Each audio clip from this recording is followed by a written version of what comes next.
Okay, this is the Phase Perfect unit that's going to get three-phase power into my single-phase shop. First step is to mount the Phase Perfect unit on the wall in the mechanical room. And then my electrician Joel will mount a separate sub-panel that'll have all the breakers in it for all the machines that will run off the three-phase power. Then he'll drill a hole in the main panel that has the single-phase power running into it. And then he's going to put this little collar thing on there. I'm not actually sure what it's called, but it holds the wire that comes into the panel. And this is that wire that he's taken the outside sheath off, and then this aluminum sheath, and then another layer of rubber coating, and then he's got it down to the wires that he can go feed into the unit. First, he's going to feed it into the Phase Perfect unit, and then secure it in place with that thing that I was calling a collar before. And then he'll bend that cable up in place and get a rough idea of where to cut it off at. And then grab a recip saw and cut that sucker down to size. And then he's back to stripping the cable down by taking the outer layer off, and then that aluminum layer, and then the last rubber layer, and then he can feed that side of it into the single phase panel. And then tighten that one down on the collar. Then he'll put the ground wire in place, and then feed in two of the wires into the single phase power panel. And those two wires will then carry single phase power over to this three-phase unit, where he'll put them into the right holes and then tighten them down.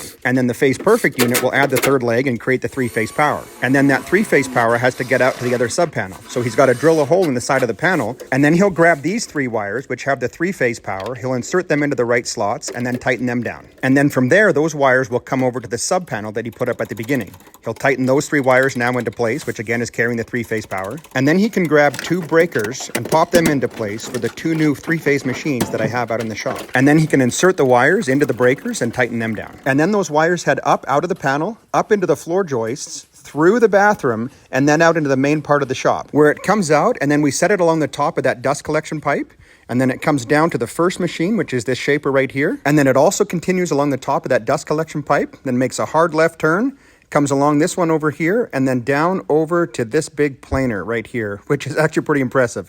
Look down inside where it connects right there, and then check out around the front here. You're going to see a pretty intense instrument panel / motherboard, the brains of the whole operation wiring system. Okay, back to the mechanical room. Joel's going to flip the breaker on, which is now going to power up this Phase Perfect unit. It's going to go through its wind-up phase and then start converting single-phase power into beautiful three-phase power. And then I'm going to go out into the main part of the shop, plug in the shaper, and see if this whole thing works.